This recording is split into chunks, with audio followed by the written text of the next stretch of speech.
On this episode of the Contagious Influencers of America podcast, canceled. Well, that's not stopping our guest today from making waves in the film industry and beyond. I got a pilot, my very first one to audition for. It got picked up, and then it aired for about 10 episodes, and then we were canceled, and I realized now that I've been canceled, I've actually made it to Hollywood. I got a very early view of cancel culture, which is really good. That was God preparing me for when I actually got canceled as a human being.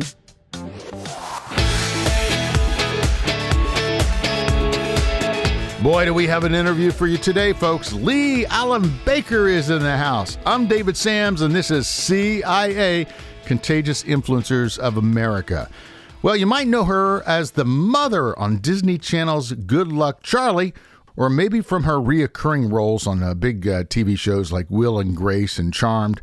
Or maybe you recently saw her on Inside Edition or E!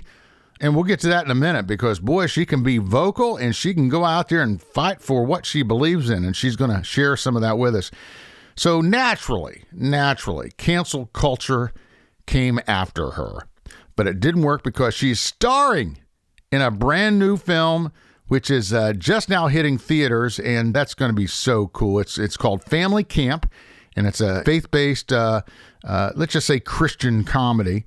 And this one's really going to make you laugh out loud. It's all about the importance of family and second chances. So go see that. That's in theaters. Family Camp. So Leigh-Allyn and I talk about the film, and of course we talk about her experience, her big moving experience. She went from L.A. to really Williamson County, Tennessee, and that's where I live. It seems like everybody is freaking moving here. I mean, I know I think I'm up to 28 people who have moved here in the last 2 years from Los Angeles or New York. It's absolutely crazy. So this is an eye-opening conversation. Regardless of what your political views may be, I think you're going to get a lot out of this because you're going to hear her confidence and how she just pushes through on her ideas. And she's also going to be talking about being a mom, and also dealing with being framed by the media a certain way because of this whole cancel culture thing. So she's going to talk a little bit about that. So please do give this interview a shot. I know you're really going to enjoy it. I really enjoyed having her here in the studio. But first, I got to ask you something. Are you frustrated with your health insurance plan? Well, do you feel that it just costs way too much or it doesn't meet your needs? Well, you're not alone. There's good news. You're not stuck with it, folks. There's yet another option, and it's called Medi-Share. Now, there's huge savings with Medi-Share. The typical family saves something like $500 a month. You also get a massive doctor network and a free 24/7 telehealth option. Not to mention, you get to be a part of something that you really believe in. Medi-Share is a community of Christians who share each other's health care bills. No wonder Medi-Share gets double. That's right, double the customer satisfaction ratings compared with typical health insurance. It's also a great option for the many of us who have changed jobs or now self-employed.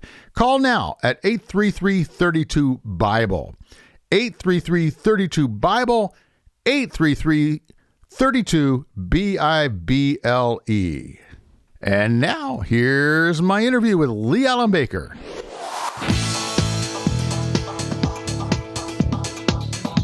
Well, welcome to the homestead. Thank you. Thank you for having me. Yeah, I guess we're neighbors now. That's right. So, what got you out of La La Land?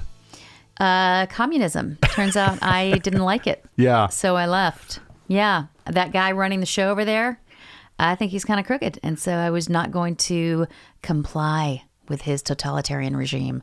So I left. You got a what, at the beginning of the pandemic? Yeah, gosh, it didn't seem like the beginning. It was, we were locked down starting March 13th and I fled May 8th. So I was like, end scene, I'm done. And I've not been locked down since. Yeah. So you got here before the housing prices tripled. I did. We got in just in time. I mean, oh my gosh, yeah. Probably the best business move you've ever made. Best move we've ever made. I'm not even kidding. There's no way we could afford to live in our neighborhood now. I mean, it has gone up significantly. Yeah. Of course, you'll never be able to afford to move, but That's the truth. That's the truth. You're stuck here. I'm stuck. So take me back to the beginning. Tell me a little bit about your where you come from, how you grew up, your family. Just paint the picture for me. So I grew up in Murray, Kentucky, about 2 hours and 15 minutes from here. I was born there, and I left when I was 18. My mom, dad, I have a brother there. And I grew up in a Christian household, and then moved to California to pursue my dreams of being an actress. And California was gorgeous and free, and I was pursuing my dream. And not only that, I got a big, gigantic bonus dream of having a family, meeting my husband, having my children. And then one day, it all disappeared. I was not going to stick around for that. So what was your first big break in the business? So I would say my first big break was when I think I was even still in college. I was at USC. I auditioned. I got an agent, and I auditioned for what they call pilot season. And everybody kept saying, you never get a pilot. It's like catching lightning in a bottle. You'll never do it. You never do it. You never do it. So I got a pilot, my very first one to audition for. I booked, and then they said, it'll never get picked up. Never happens, lightning in a bottle.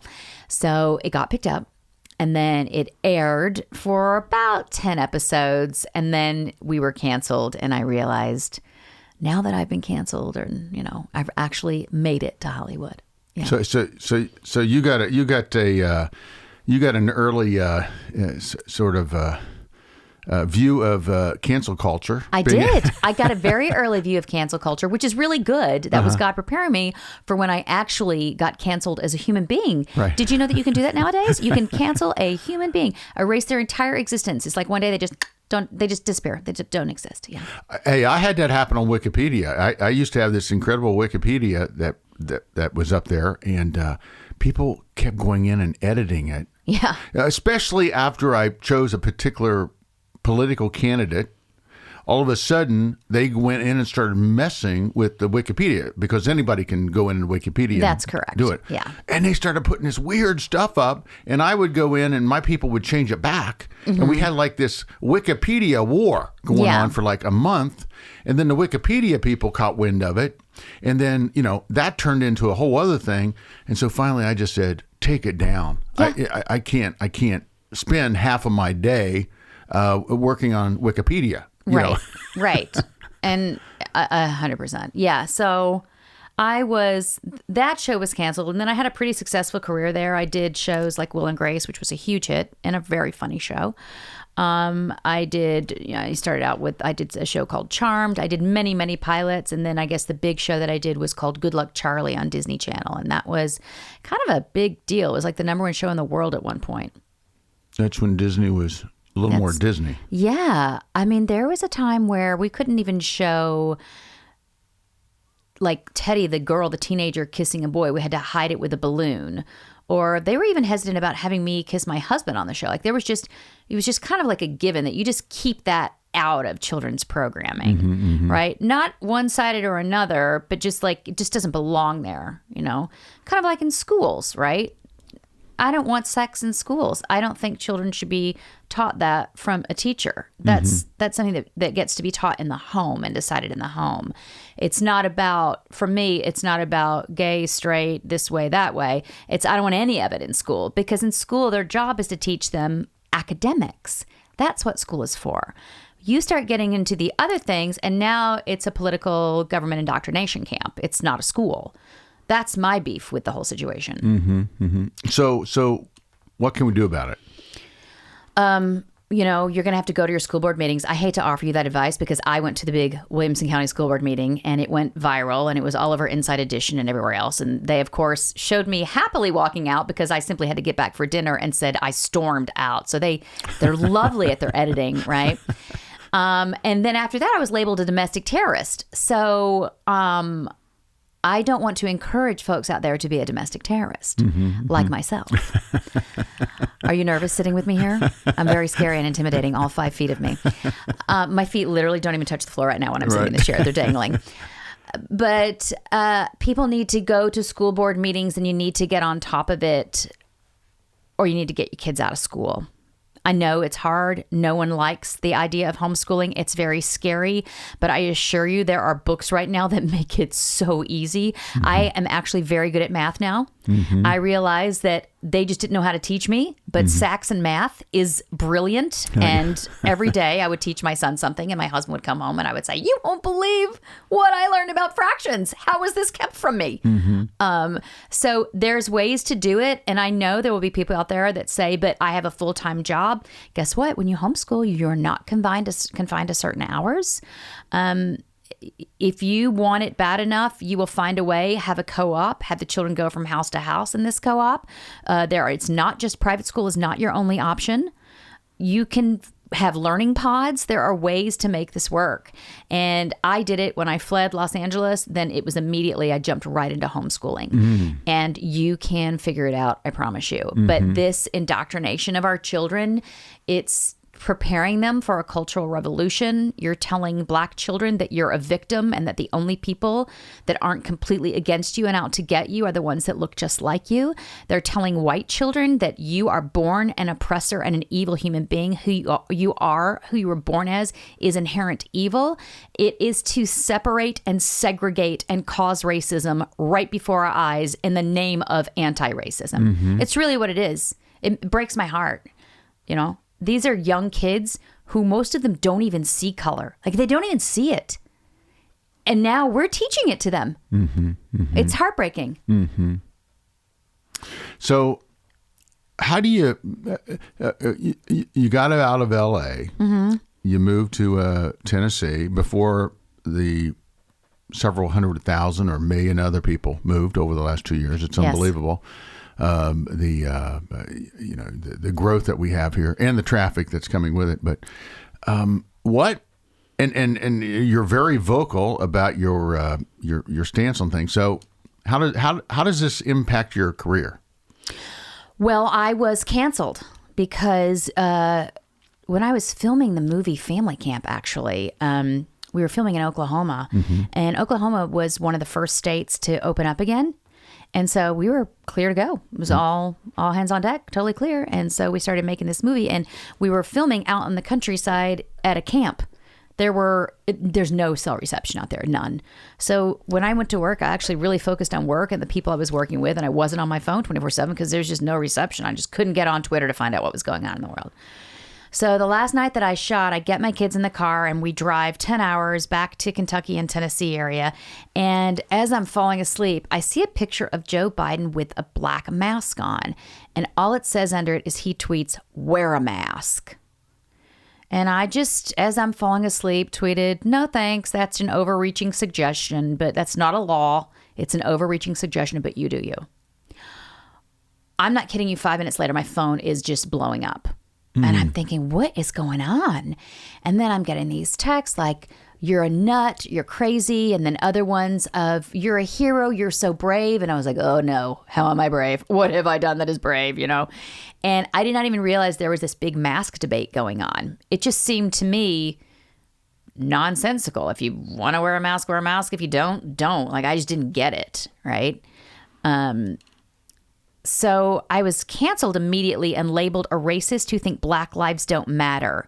Oh, and apparently I'm anti-gay, so I'm that too. All because I said masks aren't law. And the fact that people can make that big of a leap from that simple statement tells me that there is a real psychosis going on in this country. There is a real cultural revolution that they have already got a stronghold on. And I a little bit don't know what to do to dismantle it, because other than to just be myself and love my neighbor, whether they agree with me or disagree with me. And, you know, there are these steps that I take to try to live a freer life. But this is the time in our nation where we cannot silence people. We cannot shut them up. We do not show love by threatening people. We do not show acceptance by canceling people. We do not show compassion by ostracizing people from society for their choices. It is wrong. If you find yourself in the company of people who do that, you are not on the side of the resistance. You are not on the good side of this, period. And so how people have convinced themselves that doing this in virtue signaling in these ways is a good thing is just absolutely lost on me. And all I do is remind myself on a daily basis that these people have been given certain information and brainwashed to a degree. Right? We and all of us really are to a certain degree. We form our opinions on things by not only our experience, but the information that we are exposed to. So what I try to tell people on the right and people on the left, and believe me, there are people on the extreme right, people on the extreme left, and then there's the rest of America that's just somewhere in the middle and is like, what is going on, right? But, I try to tell people, it's not that someone's ideas are really that much different than yours. It's that the information we've been given to form our opinions is totally different. And people operate by what information they've been brainwashed with. Mm-hmm, mm-hmm. And I'm just going to throw this out there. In 2013, I believe it was Barack Obama that signed into legislation the fact that it's legal for the media to propagandize the U.S. citizens. So there's a lot of that going on, which is why, on every mainstream media outlet, every single one, if you love Fox News, hate to tell it to you, but, they're owned by the same people that own all the other ones. They're all, at the end of the day, everybody's owned by BlackRock and Vanguard. You just are. So, at the end of the day, you really have to source through the information and not really be so hasty to rush to judgment, but sit back and take things in. There are people who have known me who, after I said masks aren't law, have not spoken to me. They've known me for 20 years. They've known that I am a kind, loving, open person and that I love everybody and that I think as a Christian, my job is to just love everybody. Mm-hmm, mm-hmm. Okay. But hearing the way that Inside Edition or some random station spun me speaking at a school board meeting to get all of our children to be able to breathe oxygen, and now that they won't speak to me, it's just shocking to me how easily, that's how potent that propaganda is. They've known me for over 20 years, but they're not going to speak to me because Inside Edition said that I ranted at an anti-mask rally. It's really a sickness that's overtaken our country. And the only thing that's going to stop it is for everybody to be the light and love one another. This is not a time for silencing people. It's not a time for censoring people. This is a time for people to come together, to get curious, to ask questions. What is it that makes you hold the beliefs that you hold? What have you heard or seen that informs you of this? This is what I've heard and seen that informs me of this. When we all start talking together from each side of the fence, when we both peek our heads on each side over the fence and invite each other for a cup of tea or a whiskey or whatever and have an honest conversation and ask questions to each other and open a dialogue, that's when the global elite are really rendered powerless and we the people can prevail. So let me ask you, I think about this a lot, because I grew up in the 80s and 90s and I remember the days that Ronald Reagan would at 5 o'clock sit down with Tip O'Neill, who was the House leader, a Democrat, and they would have a cocktail. Right. Okay. What happened to those days and what happened to the art of compromise? Because they don't want us to compromise anymore. As I said before, it's just a cultural revolution. And that is a strategic tactic. That's not a catchphrase. That is a tactic that has been used for generations to instill fear, promote hate, division, and start literal physical wars, right? And so that's what they're doing right now. In my opinion, this is just my opinion, this is not, they're trying to pit the people against each other. So we don't realize that the real war is a class war. It's the top 1% global elite versus the rest of us. It's Hunger Games, basically, and if they get there, they talk often about a new world order, a one world order. It sounds so dramatic when you say it that way. I mean, those are their words, not mine. But I try to look at it as a one world global economy or a global governance. It sounds a little less, I don't know, conspiratorial that way. They should probably adopt my phrase. You're welcome to use it if you want, but it's going to cost you. This is what they want. And so the way they do that is to break down the middle class of the United States, because that is what is really propping the world's freedom up right now, is the middle class. But once that is destroyed in the United States, then the whole world really will fall to one governing rule. And it's not good news for us. We're not in that top 1% of that class war. And then we're not in the military state. You and I are a little too old for that. So we're at the bottom of that pyramid. And I don't like being on the bottom of the food chain. And I don't like for any of my human beings and humanity to be on that bottom layer. So you have 2 kids? I do. And they're a little younger than mine. What kind of a country do you think our kids are going to grow up in, say, 30, 40 years, if we keep going down this road? I don't know that we'll make it that long, to be honest. I mean, my opinion, like I've read the book, The Giver. I've seen the movie. I've seen, I've followed the World Economic Forum. I've followed Bill Gates' blogs. I've followed the patents of the technology that that's been approved and that they're eager to use on us.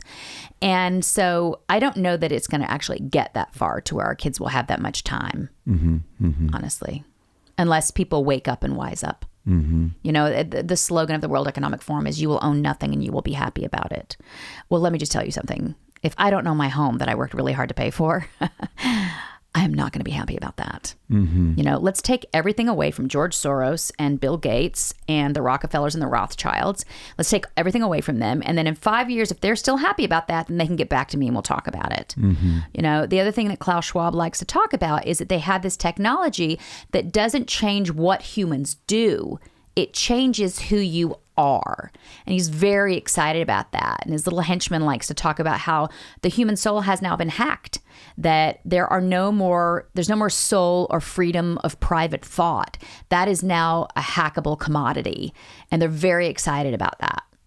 And when I hear end of soul, I block out the buzzwords of excited and for the greater good. I just block them out because I know what you're saying.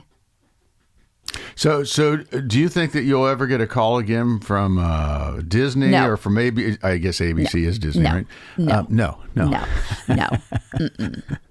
No. So who do you get a call from? I get a call from people in the faith-based community who see what is coming and see what is happening and aren't intimidated by me speaking my mind. Look, I would have been really happy to have kept my mouth shut this whole time. But the fact of the matter is I have 2 vaccine-injured children from the regular vaccines that had severe physical reactions. It does happen. There's literature on it, tons of it. And we had a medical exemption.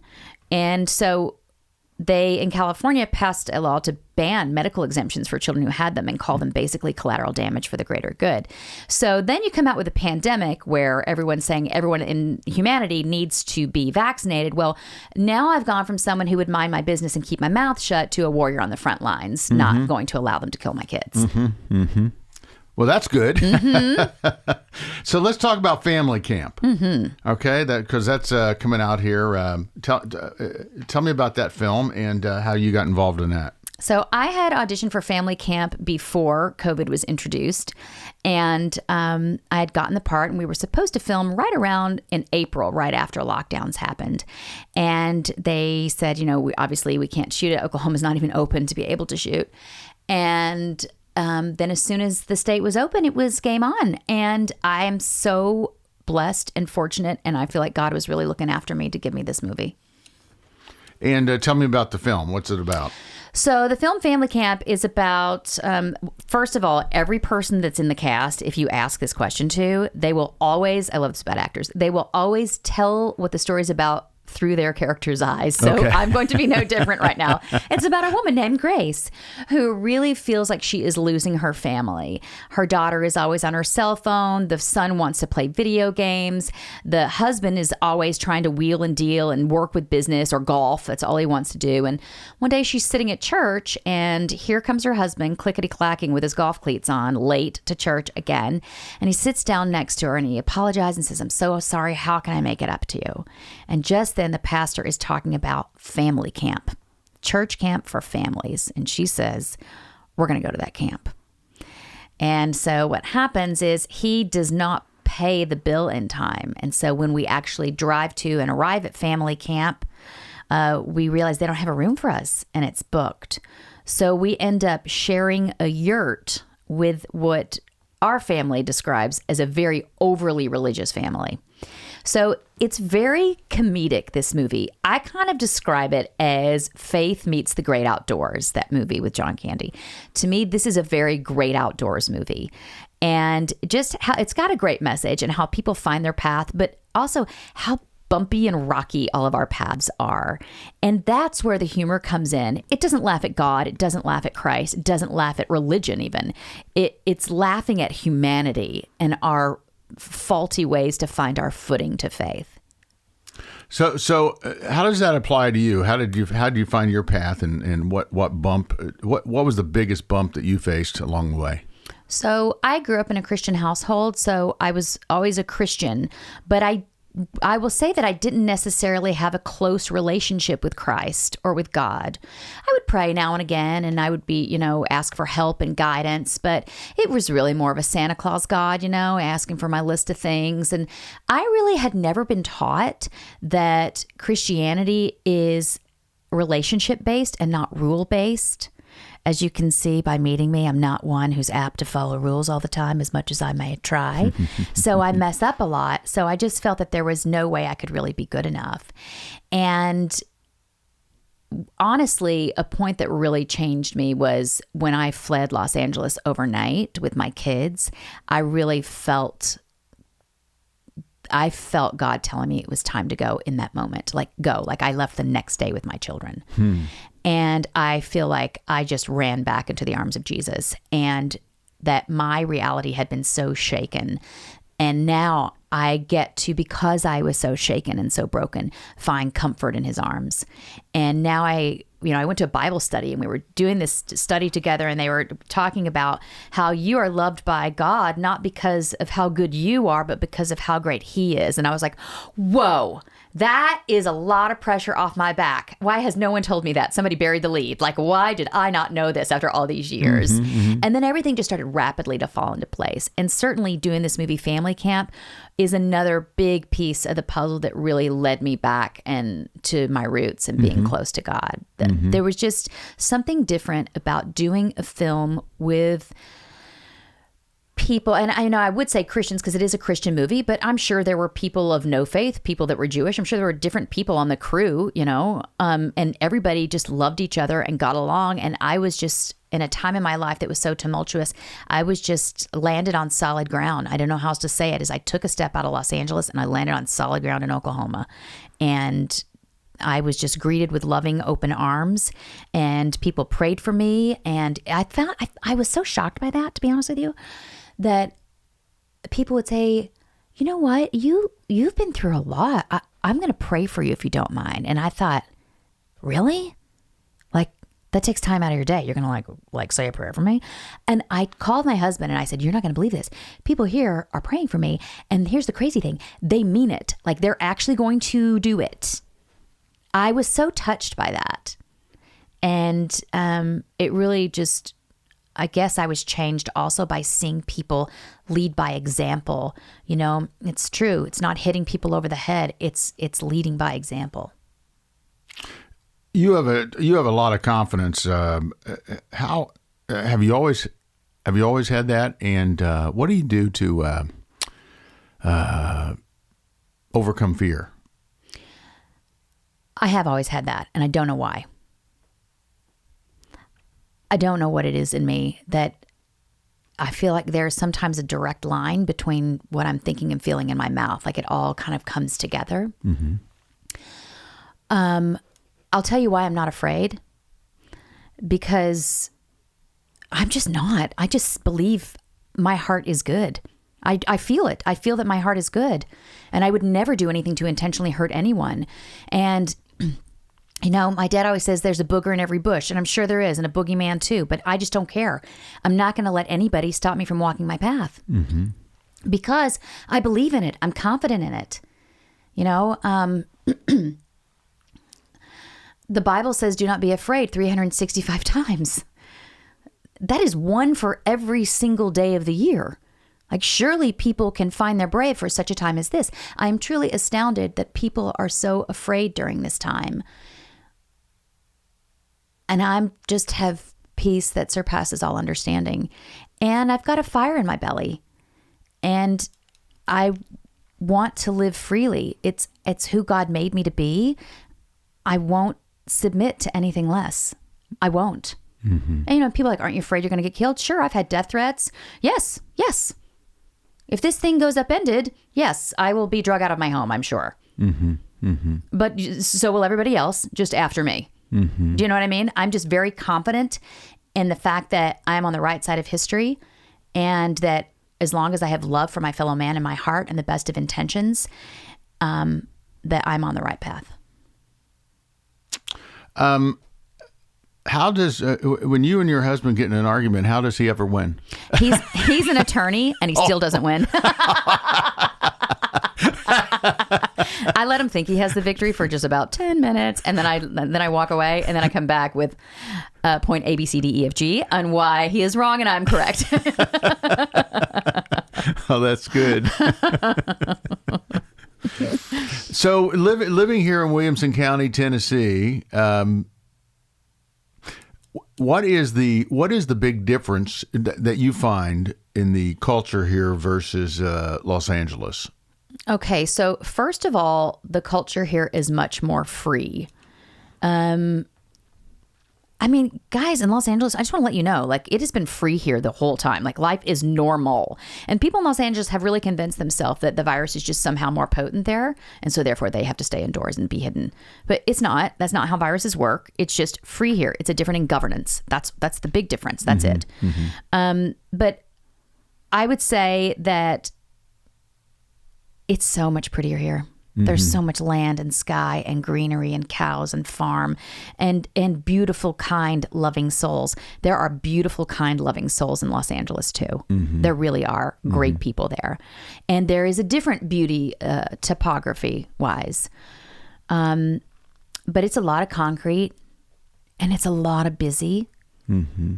And I think it's so busy people don't have time to look up and reflect and really enjoy life. You know, there's a lot of God missing in California because people are too busy. Mm-hmm. You know, there's a lot of spiritual connection that is missing. And people are not as concerned with freedom there as they are concerned with what people think of them and how they appear to be. And that is truly what is upsetting about all of this, is that they're getting people to comply not by preying on their evil qualities or bad qualities. They're doing it by preying on their good qualities. You know, kind people want to do the right thing. They want to make people around them feel comfortable. But there comes a point where you don't need to trade your freedom for it. And schools are different. I'll tell you one thing I miss is I missed variety of culture and food. There is great culture and food here, but there is a way bigger variety of it there. Mm-hmm. I miss that the schools there, my son's school truly was a melting pot. I mean, at the winter performance, you know, it was every kid of every different shade of the rainbow that you could possibly imagine. And there was real beauty in it. And they all loved each other and nobody saw it. Nobody saw the color. Nobody saw it. Mm-hmm. Mm-hmm. You know? So that is the beautiful element of it. But a lot of the things that I loved about California are now gone. Mm-hmm. They're gone. And so I have to remind myself and my children, yeah, if we went back, first of all, mommy would not be allowed back. But secondly, if we went back, it's not the same place that it was. It's completely changed. Well, thank you for stopping by. This has been fun. Thank you. And sorry I didn't get you, give you a chance to talk. That's the best part of these is when I don't talk. But you've met your match, so. And I wish you much success with your film. Thank you. Family Camp, May 13th. Thanks again, Leigh-Allyn, for coming over to the homestead and talking with me. You know, folks, it's not often people are so candid with their beliefs and viewpoints, especially when it's dealing with politics. And usually we don't talk politics when folks come into the studio. We just try to not go there. But she is so vocal, and she's doing such great work. And I just let her. I opened the mic and let her go. So make sure you go see her latest film, Family Camp, in theaters, okay, all across the country. And it's a great comedy for the entire family. Hey, we'd love for you to check out our other episodes at contagiousInfluencers.com. There's almost 160 of them now. And please listen there or wherever you get your podcast. And do rate and review us. And I would really appreciate it if you'd give me 5 stars, okay? I want to keep this gig. And the other thing is, check out our radio website at KeepTheFaith.com, especially that section that says soundtracks, where we combine stories and song to really move you, to help push through your day, to get you through your day, and to help give you encouragement. That's at KeepTheFaith.com. And finally, I'd love to encourage you to go out there and live that life in living color, because it sure is a heck of a lot more interesting than living in black and white. I'll see you next time.